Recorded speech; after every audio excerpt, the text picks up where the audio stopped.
So today we are having sociology optional orientation session, which we will span around 2 to 3 sessions so that you have enough time to decide that why should I take sociology as an optional, right? Now, how many of you are like just started with your GS, and how many of you are you're done with the how many of you have just started with GS? Yes, please raise hands. Okay. And how many of you have done the GS part right now? Or you are at the fag end of the syllabus? So all of you are mostly newcomers here? Okay. So see, this part of time is the most important part in your preparation where you choose your optional subject. Why? Because optional exam is such that it can make or break your chance of clearing the exam. Your major chunk of your marks will come from your optional subject. You cannot expect to score a rank, you cannot expect to get a good rank or a good service if your optional marks are not up to the mark, right? Optional is something which will boost up your score. GS is important obviously, but apart from those 4 papers, optional is something which you cannot do without your good score and optional. GS score probably, say one paper you did average marks, say 90 marks or 80 marks, you can cover up in the next GS paper, probably you get 110 or 120, right? But optional is something there is no solution to it. If you're not scoring 280, 290, 300, you're out of the race already, right? So this is one of the very crucial phase in our exam preparation as an aspirant, where you decide that okay, this will be my optional subject. This will be one subject which will be constant for my entire preparation. God forbid if I don't clear in the first attempt, if I don't clear in the second attempt, optional will remain static. For GS, your news will change, your current affair will change, right? New events will happen, right? New strategies will come up. With every year, when result comes up, there will be new strategies that okay, this year they were giving marks in ethics to this particular, these type of answers. Probably if you have quoted more of your mythological example, or this year in essay, your essay if included more of technical example of statistics, you got more marks. You will get to know the trend once the results are out. So there is something in the GS papers that which is dynamic, which keeps on changing, which makes it interesting that even if you give the exam 4 times, you will every time have something different to read. Static, obviously there is a static part also in GS, but it has to be in tandem with the dynamic part. So you never get bored reading GS, even if you're giving 5 attempts. Although I really do hope you clear in the first attempt, but even if you have to give, there is something which keeps on changing. But the thing about optional, it will remain the same. So you have to ask yourself a question, am I ready to take up this optional even, and am I ready to read it 4 times in my 4 attempts? Bare minimum is obviously 1 time you read it, but there will be multiple revisions. Do I really like this subject? Right? One thing you have to be very sure about choosing your optional, you have to be absolutely in love with your optional subject. It's not your GS subject where there is very little things to do, there is a concise syllabus is there. Optional, any optional if you are choosing, even after this class you decide that okay, I want to try something else also, I want to attend another orientation session. For any optional subject, you have to love your subject. Otherwise, you cannot score marks. Why? Because this is something you're starting from scratch. GS part, history you have done in your high school, right? Your geography you have done, right? You have some base. You have read about your, everybody had social studies in your school. So you know a little bit about how government works, what is democracy, right? Or you had moral science, so you know a little bit about ethics also. So you have some base in the GS subject. But the thing about optional, it's entirely new, right? That's another issue, that if you were a humanities student, you had done in your graduation, that is a different issue. But most of you might be from a engineering background or a medical background or a commerce background. From their point, you have to start everything from point 0. Everything is new for you. And that is why choosing it very judiciously, giving a thought about it, that can I do it? Will I be able to do it for my subsequent attempts? Do I like this subject? Am I ready to start this particular subject from point zero, where I have absolutely no knowledge what is sociology, where I have absolutely no knowledge about what I'll be studying or what should I expect in the next 3 or 4 months. So this should be your first question, whatever optional subject you are choosing. Right? Optional, consider it as, I always give this example, consider it as the institution of marriage. When you choose somebody to marry, you think a lot of things. Do your interest match? Do your career match? Can you talk with each other without getting bored? You think about a lot of things. Because if you choose a wrong spouse, then the next life becomes very difficult. And the separation with it becomes even more difficult. Right? Same goes with the optional subject. Consider it like you're choosing your spouse. Because in between, if you find out that this is something I cannot tolerate, I have no interest in this, separation becomes very difficult. What if you waste 3 months, 2 months in reading an optional subject, and then you find out, no, this is not something I would like to do for my rest part of the preparation. You wasted very precious 2 months. Compare it with your idea that you wanted to clear your UPSC exam in 1 year, and you have already wasted precious 2 months. There is no looking back. You probably might have to drop a year to change your optional subject. So take this very seriously. When I say take it very seriously, and when I say it's like choosing your spouse, why? Because most of the people will run after what the topper is taking. Something which worked for the topper doesn't mean works for you. He had his own interest. He liked taking, probably whatever optional subject he took. That subject was good for him doesn't mean it will be good for you also. So you just, don't listen to all the voices around you, especially about the optional subject. That this ABC topper took this person got 10th rank and this was this optional. That worked for him. He liked that subject, right? Doesn't mean you will also like it. So your first point when you choose any optional, I have not just started talking about sociology as of now, any optional subject, because as a faculty, my prime importance is your benefit, right? So your first point of choosing optional should be interest. Now first question which arises after it, how do I find out does this interest me or not? For sociology, in the next few minutes, we will start discussing about, I'll give you certain, overview about what to expect when you are reading sociology, but be very aware of this fact that this is very important decision of your UPSC preparation. First important decision was when you actually decided that, okay, I will not take up any placement, I will not go for a job, I will prepare for this exam. That was one bold decision you took in your life. When your friends, when your peers, they're going for good, paying jobs, right? You decided that, okay, no, I want to do something with my life, something good with my life. You have sacrificed a lot.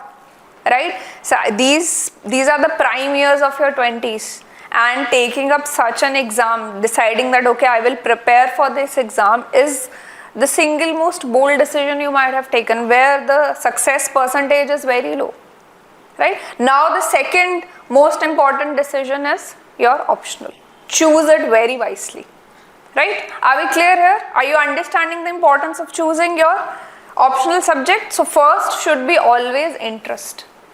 If it interests you, if you can read it for the next few attempts, then choose it, otherwise don't. Right? Now the question is, how do I know this subject interests me or not? Simplest way would be pick up the syllabus. Right? Go through the syllabus, see different topics which are there in the syllabus. Does it interest you? Do you think you can know about it? Rest in the orientation session, I would tell you that, okay, these will be the things we will be studying. But from your side, just pick up the syllabus one. Read the things which are there in the syllabus. Does anything clicks with you? right? Do you think that you might study this for the next few months, right? And give the exam in the next year, 2026, you will be able, that will be the first point to decide that whether you want to take up sociology or not, right? Now, I'll give you my example. When I took my, when I started my UPSC preparation, like any, naive aspirant, I listened to people. People said, okay, you are from a medical background, take something which is technical, scientific, take geography. Everybody takes geography when they are from a medical background because it is technical in nature. It doesn't involve, cramming up or mugging up like other humanities subjects. So I took up geography, right? Without thinking about it. I didn't even read the syllabus of any of the optional subject. Now, when I started with my geography optional coaching, I think in next 15-20 days, I realized that this is not my cup of tea. I cannot learn mountains, plateaus, rivers, course, etc. And no offense to any optional. It is based on your interest, like I said. So I realized this is not my cup of tea, right? And my analysis was that it is not adding any value to my life. What will I do by learning all the maps? After I clear exam, does it add any value to my life? No, probably I'll know places to travel, that's it. Right? But other than that, it is not adding anything in my life, and I have to learn a lot of things here. I have to learn maps, I have to learn all the places, right? All the geophysical phenomena, and this doesn't interest me. It's very dry and a static thing, right? Physical geography is fixed. It remains same. Even if a person reads after 10 years also, it is the same. How earthquake happens or how tsunami, it's same. So I realized in 15-20 days that I cannot do it, and by this time I had wasted the money, right? My parents' money I had wasted. That okay, I cannot do it. There is no refund. But I realized that this decision is a very big decision. It's not about few thousand rupees. My whole preparation depends upon the optional subject. Then I took a look of all the syllabus of all optional subjects. And I picked up sociology because I thought that this is something which can add value to my life. This is something which if I learn, it's not just for clearing exam, it will also be helpful in my further life after I clear exam. Right? I went through the syllabus, I found it very interesting. Right? Syllabus, we will discuss it later. Syllabus, one important thing about sociology is very concise, crisp syllabus when you compare with other optional subjects.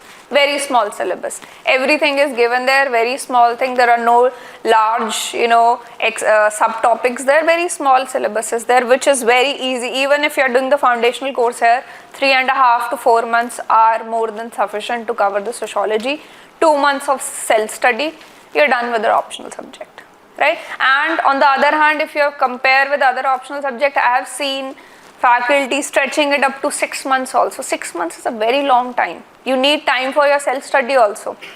You cannot keep on attending classes for 6 months, right? Because unless you do your self-study, even if with GS, the classroom, if you are attending all the classes, it's waste. At one point of time, you have to sit down and understand those things, write an answer. If you are not getting time for that, then you're wasting your time, right? So my, teaching style, I'll tell you, but my main focus is in 4 months, we are done with the optional subject. And when I'm saying in these 4 months, answer writing is a very crucial part of my teaching style. Because I feel that if after attending all those classes every day from Monday to Saturday, you're not able to write an answer, then the classroom teaching is a waste. We are not studying sociology to get a degree. You will not get a MA degree or a BA degree after this class.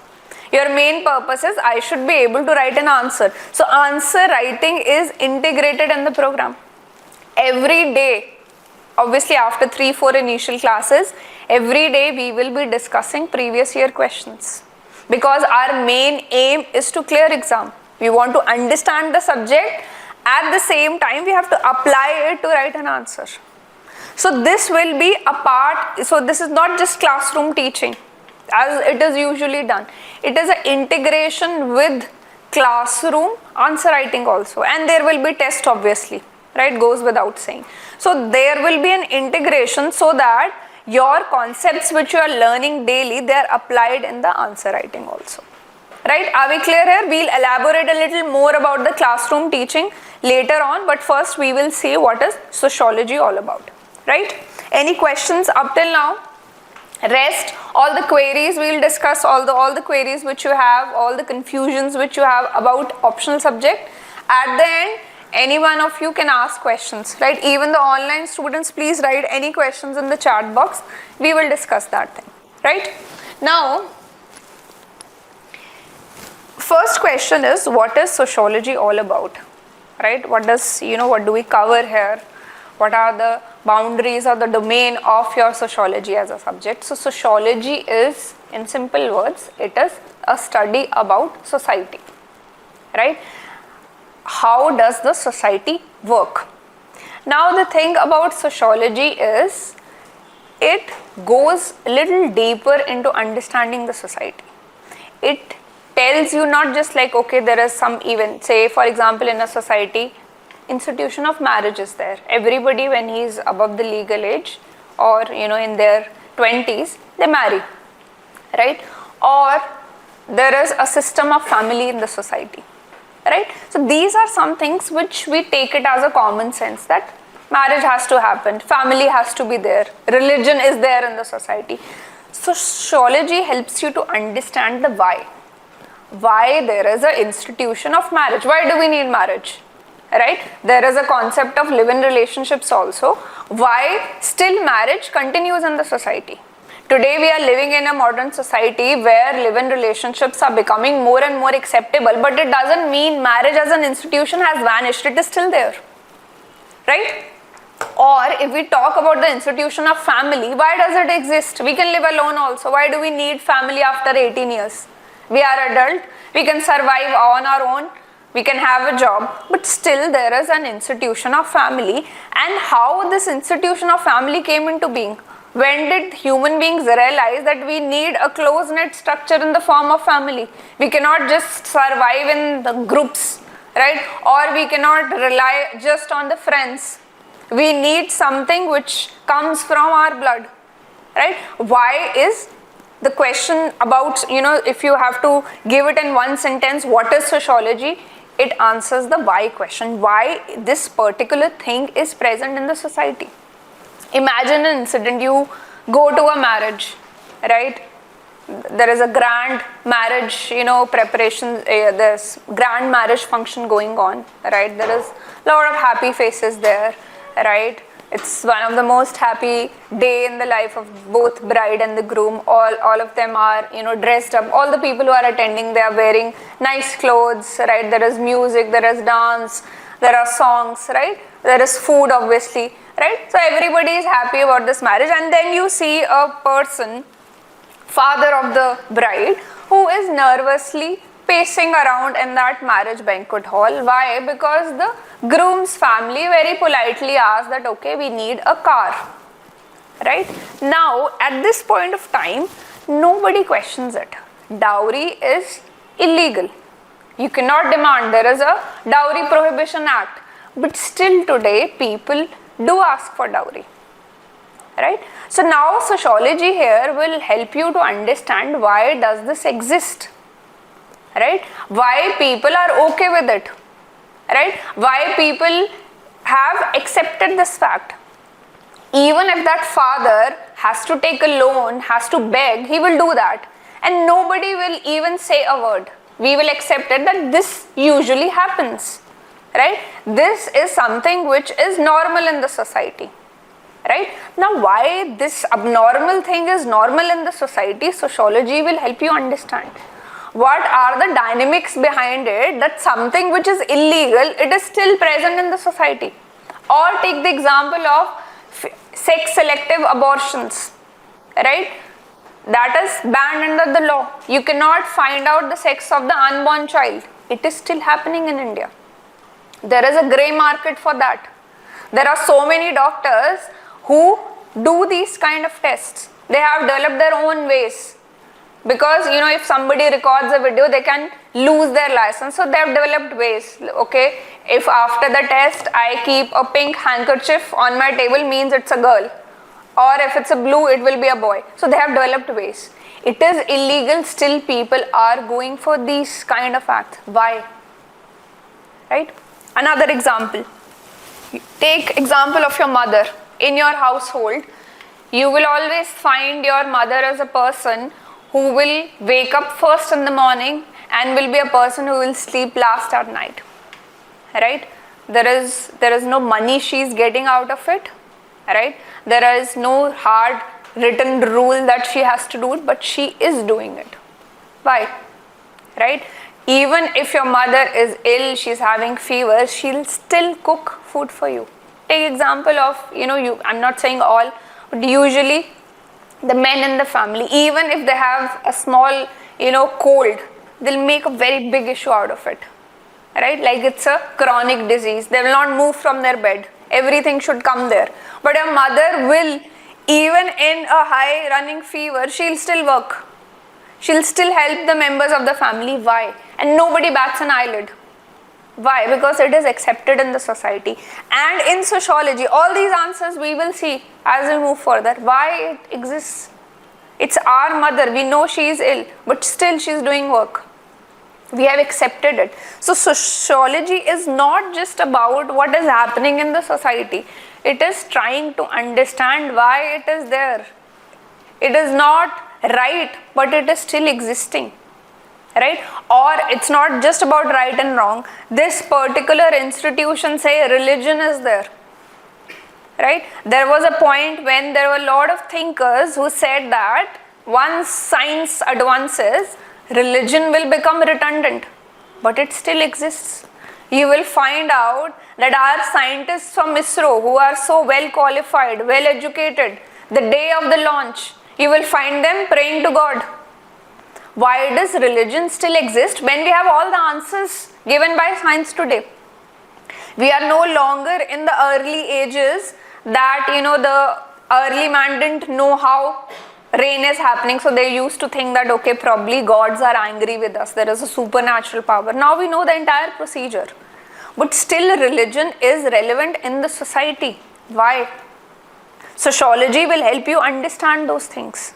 The why thing of the society, it goes deeper into the analysis to help you understand. And trust me, your life will be very different after you're done with sociology. You will question everything.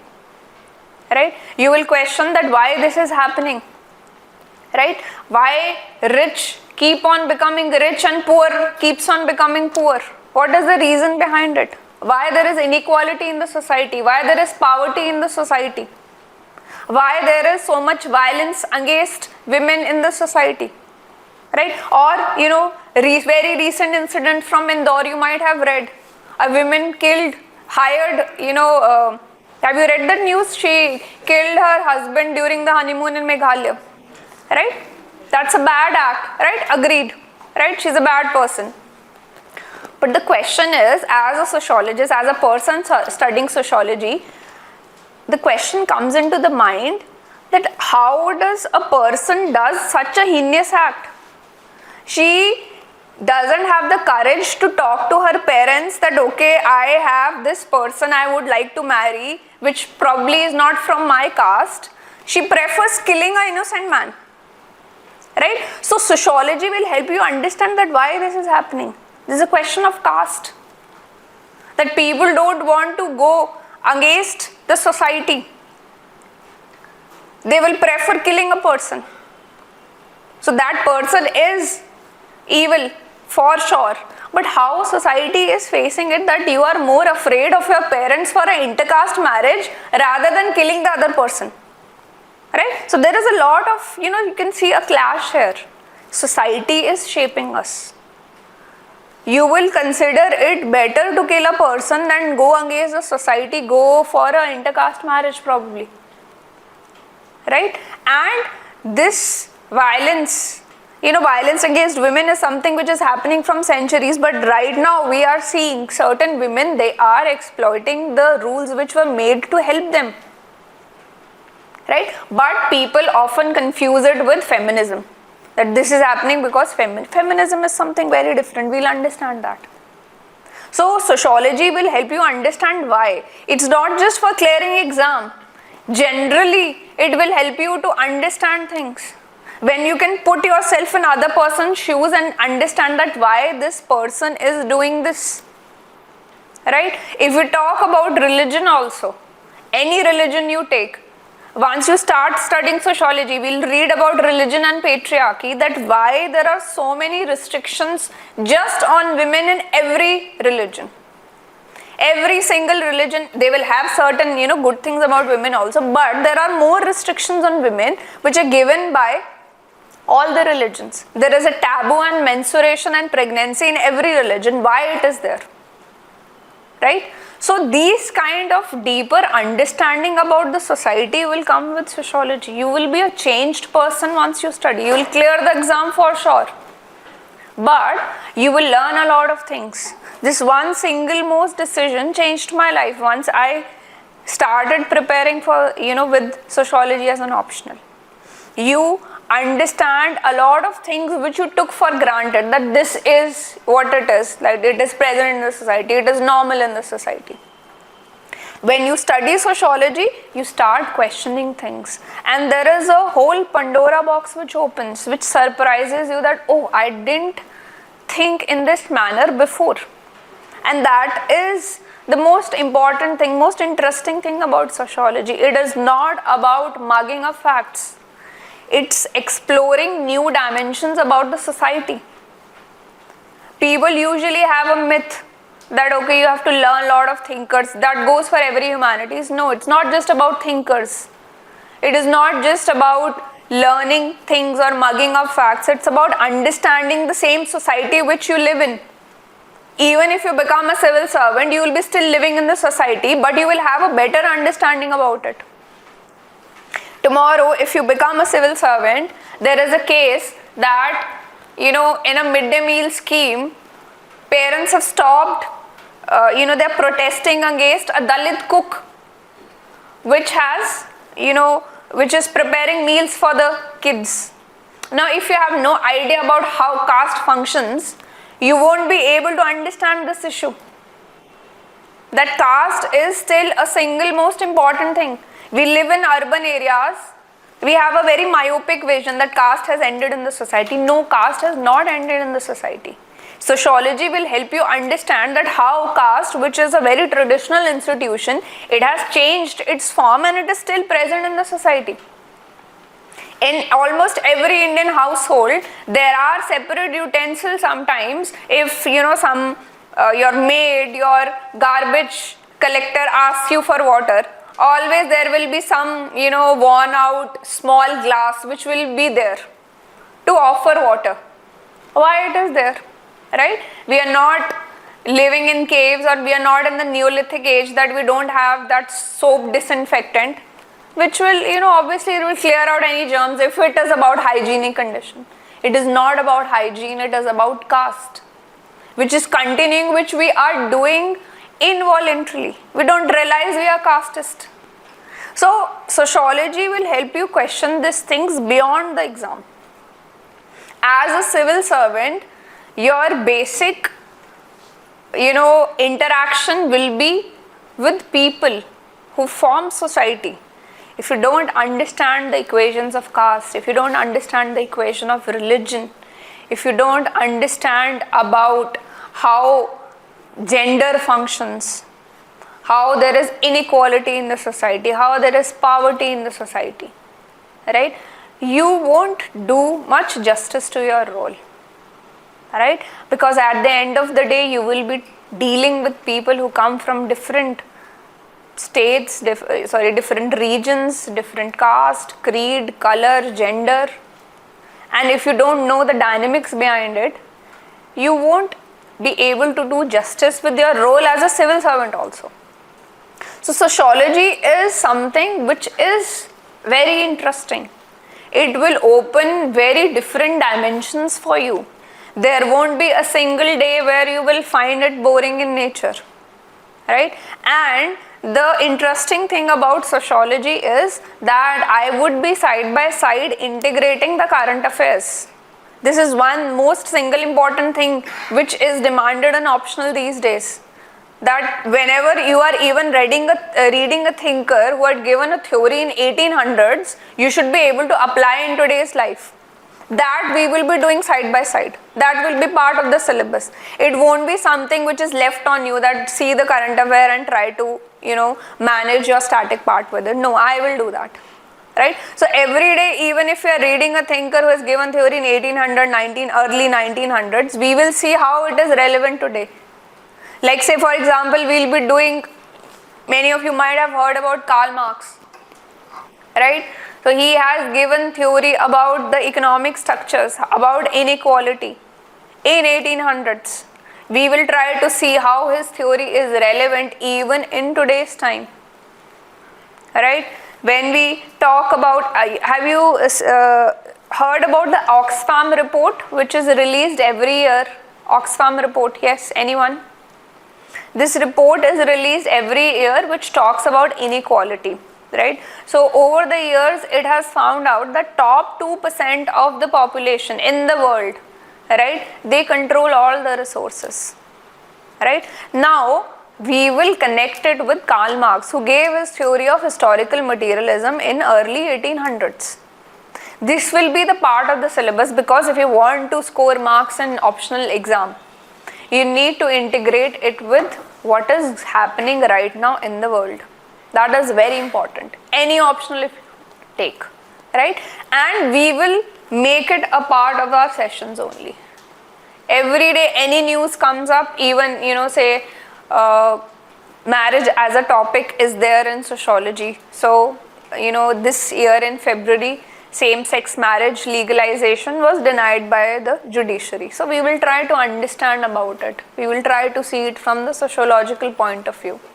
That when we are talking about LGBTQ community, people usually think it's more of a modern phenomena, that it started in today's time only. But we'll try to see that it has been a part, this community has been part of our society since very long. Right? But why they are asking for legalization? Right? What are the dynamics behind it? We will try to understand, and that makes it very interesting in nature. We will be doing not just the current affair, general things in everybody's life, right? Say for example, you might have heard about this line that women are women's biggest enemies, right? Or you might have seen an example that if we are talking about Indian family setup, so the mother-in-law is usually the person who harasses the daughter-in-law the most. Technically, if you see it, she is also a woman. She has also been a daughter-in-law at some point of her life. She should be treating her daughter-in-law with much better way, but she doesn't. Why does she do that? So there is a term in sociology known as patriarchal bargain. Right? I'll just give you an example. We'll do this in detail. Patriarchal bargain says that we live in a patriarchal society. Patriarchal society in simple words mean where men dominate. Men are in powerful positions. Men take decision. Now in this patriarchal system, to survive, women who are older in age do a bargain with the system. That I will keep on harassing the next women. You give me some privileges. Right? Treat me with respect. And that is why you find out, not all, but some of the mother-in-laws will keep on doing the same kind of misbehavior which was done with them. Right? So we will see deeper layers of analysis in the society, that it is not common sense. Every single thing which is happening in the society, right? There is some dynamics behind it. Right? There are certain rules behind it. There are custom. There are religious rules behind it. We are not doing it blindly. There are certain scientific understanding behind it. And we will try to unveil that in sociology. And there won't be a single day where you will feel that, okay, this is very boring, I have to mug up facts. Everything will be very smooth and clear for you. You're already living in the society, we will just try to understand it, how it functions. That is what sociology is all about. Right? And the cherry on the cake is syllabus is very short. right? It will be done in no time. You won't even realize once 3.5, 4 months are over. You will have enough time to cover your syllabus once again through self-study, so that you can come and ask that, okay, these are my doubts, or these are the particular things I didn't understood. Because classroom understanding is one thing, but once you sit down and again read it, you will have a lot of questions. So you need to have time for that. So if we are starting in June 20th, by your September you will be done. Then till December you will have a lot of time available with you to revise it, to reread it, to ask questions, to write answers, right? So make this decision quick, don't delay it. Because there is one another thing among students is that let GS finish, then I'll start. You won't have time after that, right? It's not, don't make UPSC preparation a 5-year plan, that once I'll clear prelims, then I'll clear mains, then I'll clear interview, then second year I'll start now only. It's hard, but this has to be done, right? Don't waste your prime 20 years in just preparation. Just prepare and just clear it at once. Maybe at second attempt, that's it. Don't waste too much of your highly productive years on one exam, right? Just going beyond the lecture thing, think UPSC, at the end of the day, UPSC is just a job exam.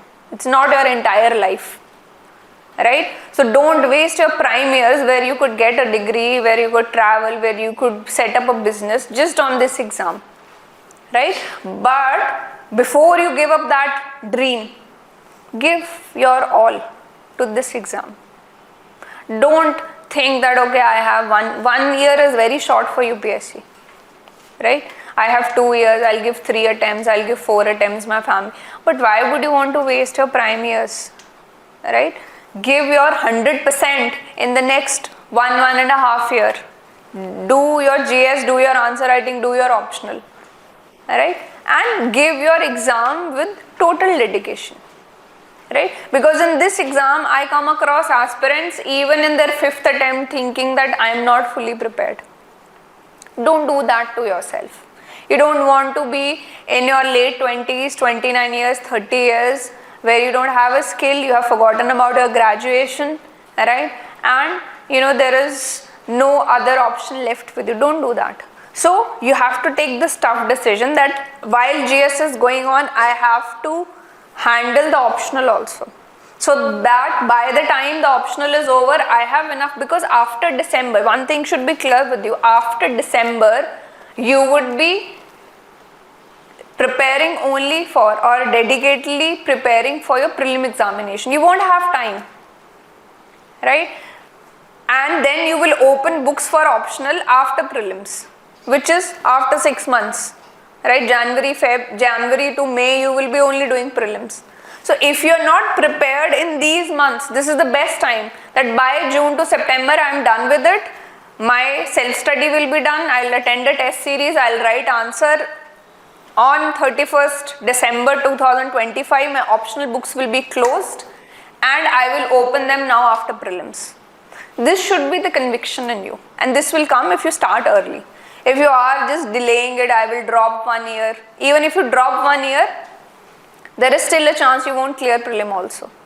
So don't take it lightly. Don't take it slowly that, okay, I'll slowly prepare. Do it at once. Do it in such a manner that you are giving your 100% into this exam. You are taking every day as a day that as if tomorrow is exam. You are attending any class, GS optional, you're going in the evening, at least giving 2 hours or even 1 hour for self-study, whatever has been done in the class. I'm not just even saying that, okay, polity is going in class and you are starting your history. It's okay. Whatever in the class in the 2 hours was done, just come back home and revise it, so that in next class you are not clueless. Same goes for optional. When you are attending my class, I expect that the previous class should be revised, so that you are prepared to ask questions to me. I can solve your queries, right? So that you understand, so that you can have a link between what was discussed yesterday and what we are going to discuss in that class. so that you are able to write an answer in the class when we discuss it. So this should be your temperament when preparing for UPSC. It's not an easy exam. You don't have any excuse that no, I cannot handle GS. You have to handle it. Otherwise, you will waste your entire 1 year. That I promise. One thing I promise is that once we are starting with the sociology, every class, I will make sure that once you go back home, when you are revising, you don't find that, okay, I was not able to understand it or it was very difficult. That I will make sure. And I will also make sure that while we are preparing for the optional classes are going on, you are able to regularly write answers. There will be tests also in between, right? After every 2 weeks or 3 weeks, I'll give you a small break. Okay, 3 days break is there. Whatever has been done, these 3 topics, after the 3 days, 4th day will be your small 5 to 10 questions. We will decide that, right? There will be a test. So it's a classroom teaching program, right? There are test series, there is answer writing including, and then there is one-to-one mentorship also included here. I will be present after the class. There will be dedicated days where you can come. Any single topic which you didn't get, you can ask me. Because there are some students who are not really sure, or they are shy enough that, okay, I cannot ask this question, or this might be a silly question. One thing you should be clear, no question is silly. You are much better than the person who is sitting with doubts and not asking. You ask anything, no question is silly. Nobody is judging you, right? I don't need to judge you. I need to make things clear to you. So even if it's a stupid question, according to you, it's okay, ask it. And if you are not able to ask in the class, there are always, you can come after the class and ask me. There's no problem, absolutely no problem. Any number of times. Tuesday and Thursday, anyhow, I will be available in the institute. Anytime you feel any doubt is there, you can come and ask. And if you are taking any online thing, you can set up a Zoom call, one-to-one Zoom call can be there. Right? If you're not here and based in Hyderabad, you're taking from, or any city, you can set up a Zoom session. So all the 4 things will be included. It's not a half-baked foundational course where I'll come in the class, teach and just go back. I will be available till the next mains, till the time you clear the examination. Once you have taken, in fact, last year when I took the this foundational course for sociology, I have asked the students, some of the students didn't give exam this year, right, or they are not able to clear prelims. So I've given them this option that now you can come and sit and revise again also, because you have time, or there is any topic you felt you need to, and there are some students who missed certain classes. I will give them a schedule, right, that okay, this is the schedule, you can attend this year's classes also. So it's kind of you can see a 2-year kind of thing, right? You're coming for 4 months here, but I will be there till your next mains, right, or till the time you get a rank. You can next year also again attend any topic you feel that you need to revise against, you didn't understand, you can again come, right? There is absolutely no problem once you join this program, right? It's my duty to make the things clear to you, right? Are we clear about the things? Yes? About how the things will function and what is sociology all about? Yes, are we clear here? Any doubt up till now? Any online student, please? Any question, please ask.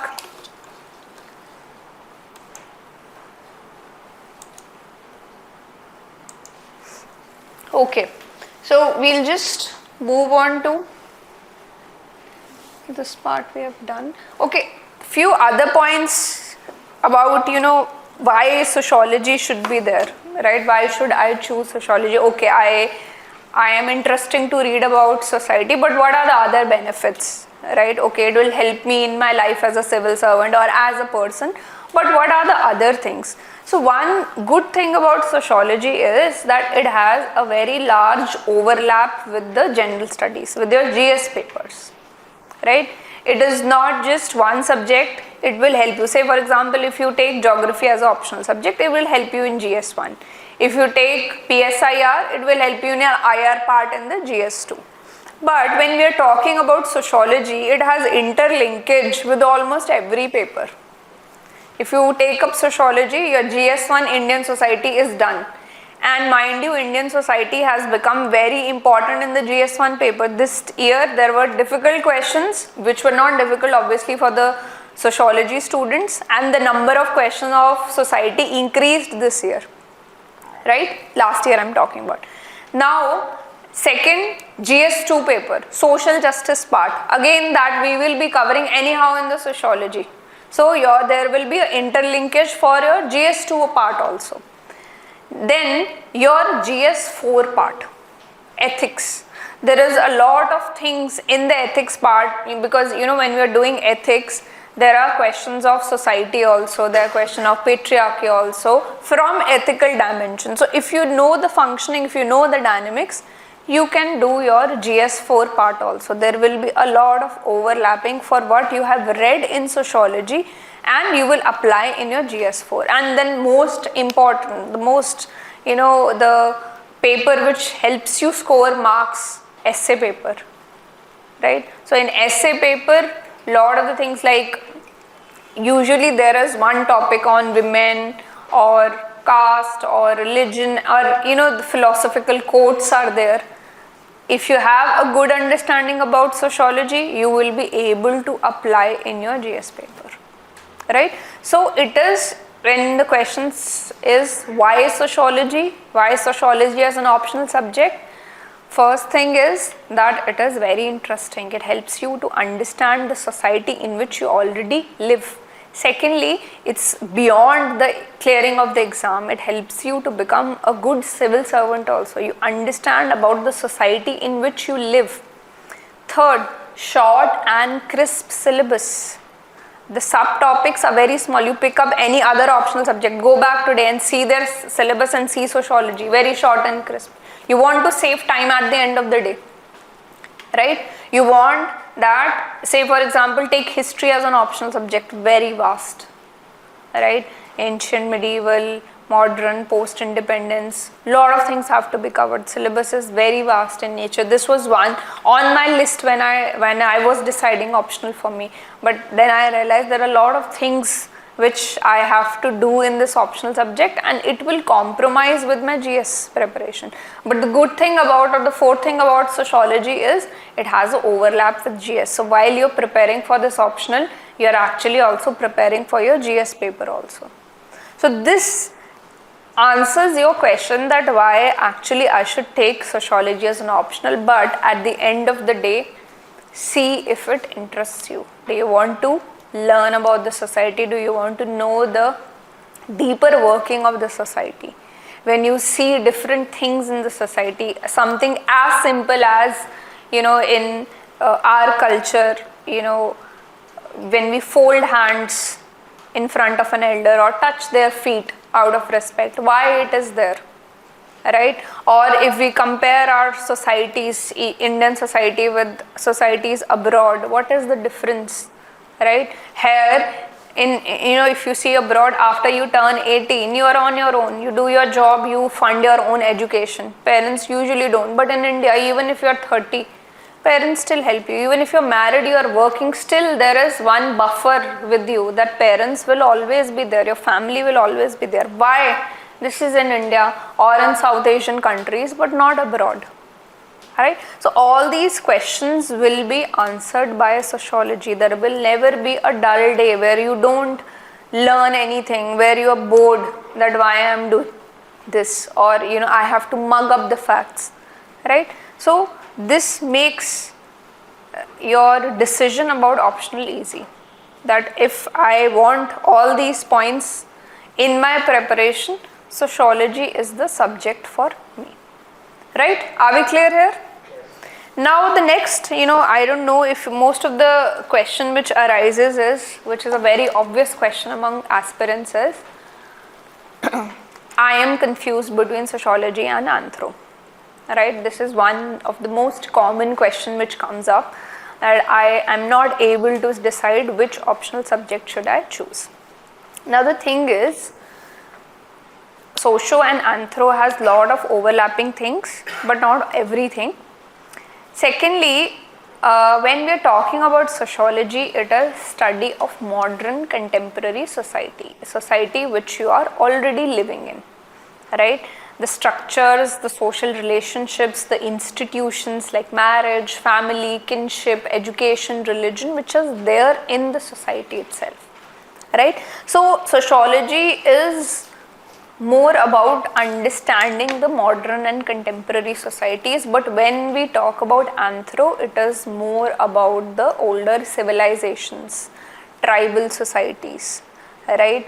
Or your old history of the society, how civilizations came into being, right? And it also goes into the scientific part, evolution of Homo sapiens, right? If you are interested in knowing the skull sizes, if you are interested in drawing diagrams or knowing about DNA, skulls, bones, etc., if that interests you, because that is a static part where you have to learn things. When you are reading about evolution of Homo sapiens, you have to learn it. There is no understanding about it, right? Scientists have already given a theory, you have to learn about it. Thing is, you won't be able to visualize much in anthro. Sociology, you're already living in the contemporary society, you have already seen people around you, you are able to visualize it in much better way. But if, knowing about the human evolution, archaeology, linguistics, skull sizes, evolution, DNA interests you, then probably anthro is the thing for you, right? Here we will be doing things which will be for contemporary society, which will help you later on also. Sociology is something which will never become redundant for you. It will always be useful for you, right? So that is the main difference when we, talk about sociology and your anthro. Approach in your sociology is trying to understand that why people are doing different things, why certain things exist in the society. And when we are talking about your, anthro, it is more about the evolution part, right? How humans came into being probably, right? Sociology is how humans are functioning right now. Anthro is how they came into being, how the evolution happened, what changes happened. So if that interests you, you can go for that. But one thing I have seen in Hyderabad students is that they don't think about that this interests me or not, because there was a student who came to me few months back that I'm not able to understand physical anthropology, I'm not able to draw diagrams, I'm not able to learn the evolution part, what should I do? So I asked him a simple question, why did you take anthro? So his answer was, everybody in Hyderabad takes anthro.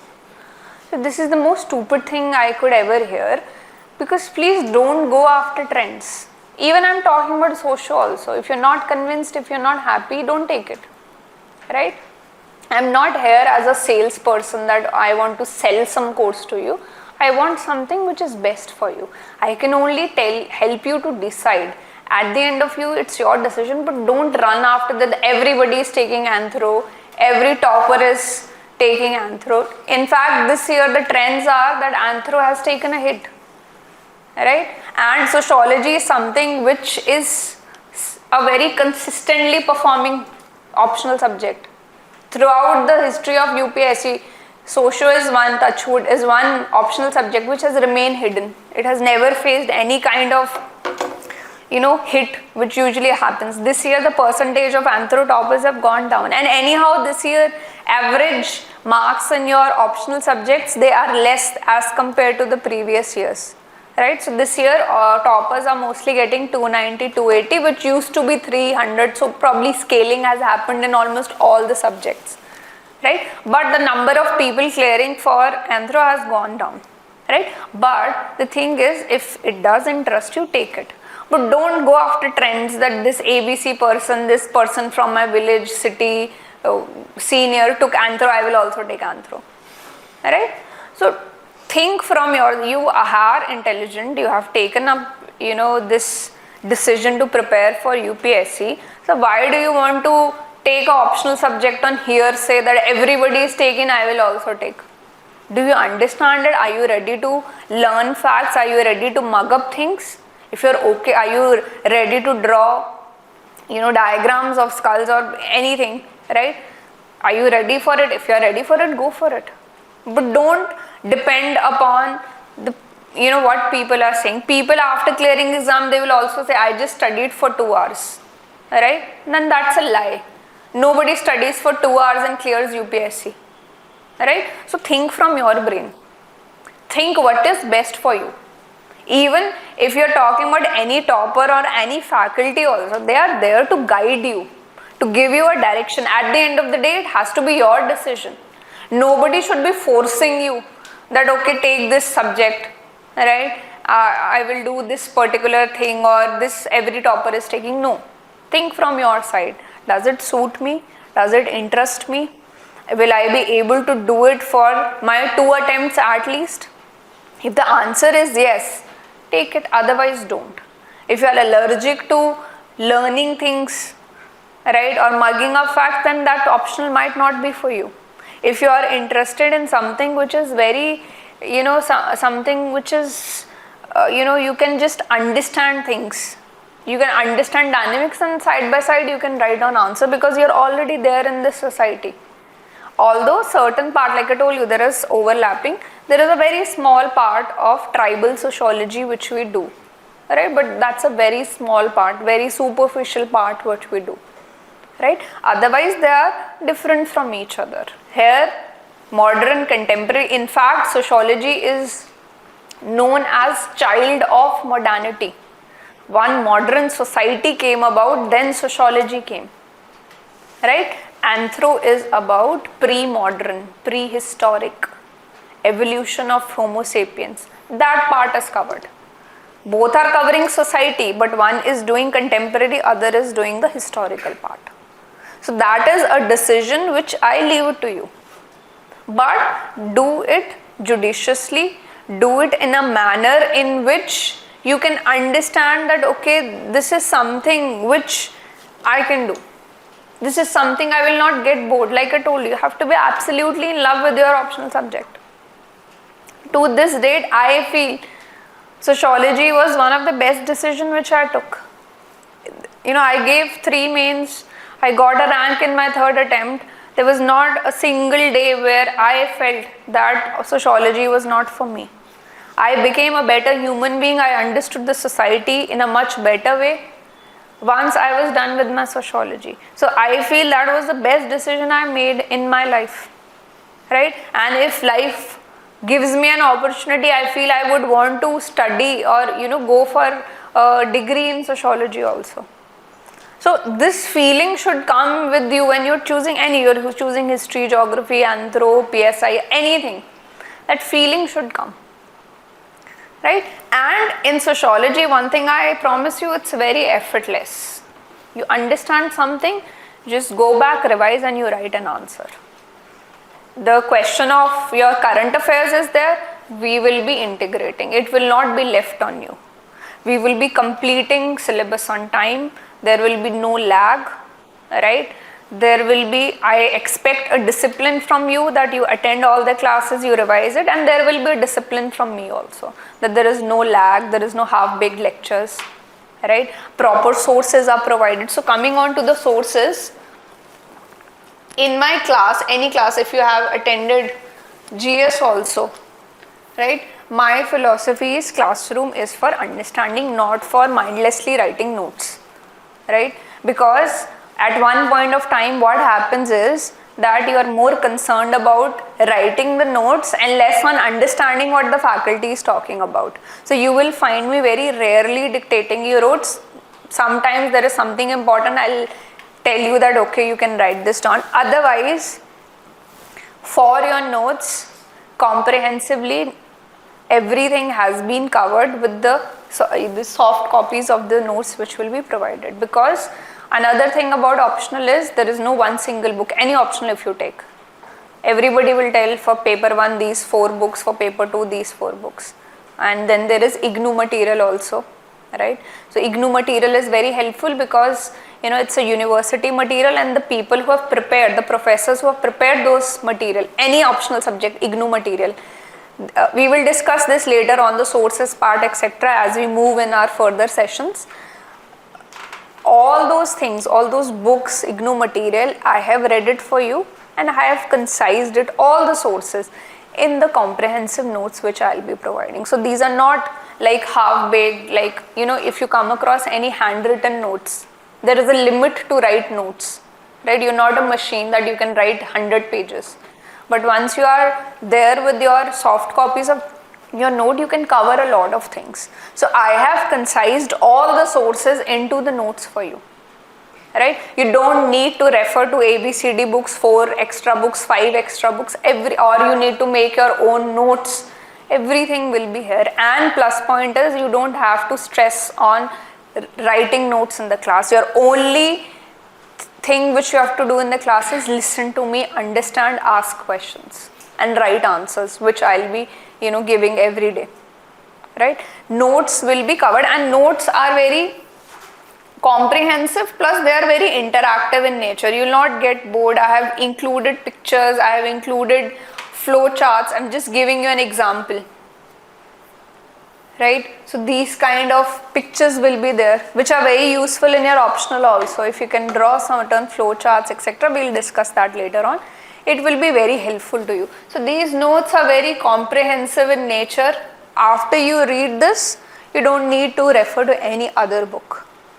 Your job is done here, right? Other than that, I will obviously tell you what are the books, in case you want that, okay, I want to read something extra, that's your choice. You can go for that book. But aim is that after 4 months, you are not clueless that, okay, which book to read, how to make notes from the books. Class notes are also limited only, right? Because you have 2 hours class, you have to teach also, you have to dictate notes also. Right? So that part I have eliminated. We will just focus on understanding things.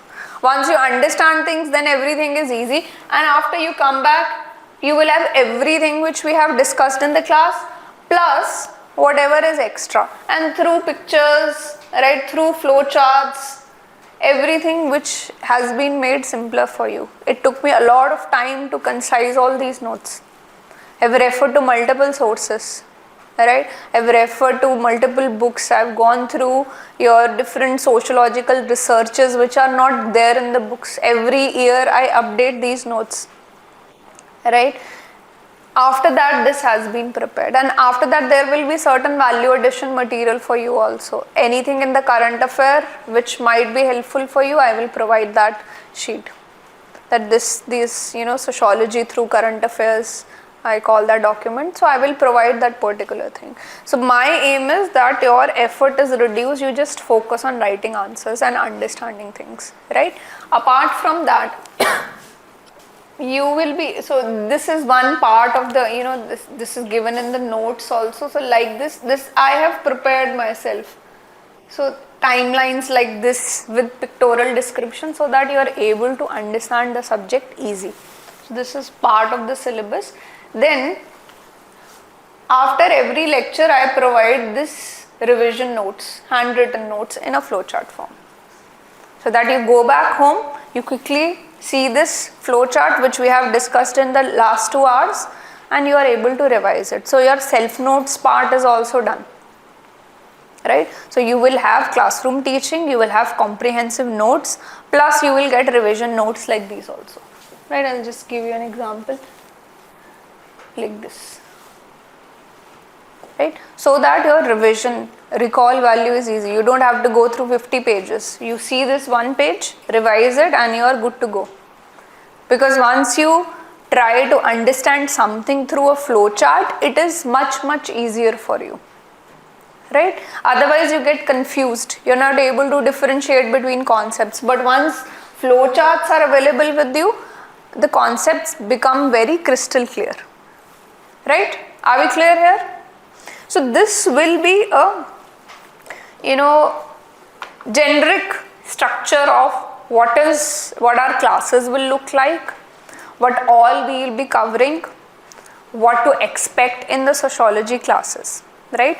So now in the next orientation class, it will be announced. We will discuss about the syllabus. We will decode the syllabus. We will try to understand that how, how the syllabus has been framed by UPSC, how we are moving forward. We will try to understand each and every part of the syllabus, paper 1, paper 2, right? And we will just slowly move on to the teaching part, right? First, I want you to get acquainted with what you are getting into, what you want, what you can expect out of it, right? We will be going through certain topics, small topics, after we are done with the syllabus part, that okay, this is something from a sociological point of view. If you are talking about, say, rape in the society, what is the sociological dynamics behind it? So small issues, so that you become acquainted, familiar with the subject before we touch upon the subject syllabus subtopics which are given. I don't want that from the first day you are just loaded with extra information which you have no clue about it. We will slowly move on to the syllabus part, and the syllabus will be covered. You don't have to worry about the completion. It will be done on a timely part, right? There will be no breaks in the sense that I am not coming, or the syllabus is left incomplete. Every subtopic which is given in the syllabus, it is my guarantee, because I have heard stories from students from different optional subjects that after some time half of the syllabus is left or just the notes are given. So it is my responsibility, each and every topic which is given in the syllabus, it is covered nicely, thoroughly. Notes are given. Notes are comprehensive, revision notes are given, one-to-one mentorship is there, and tests and answer writing skills are included in this particular program, right? Are we clear here? Did you get an idea about the sociology as a subject, what to expect and what you will be doing in the next few months, right? So try to make up a decision about it. And okay, is there an option for accessing recorded? You can have online access. If you can't attend the offline classes, you will get online classes recorded. I am not really sure. You will have to ask at the front office. So this is everything about sociology.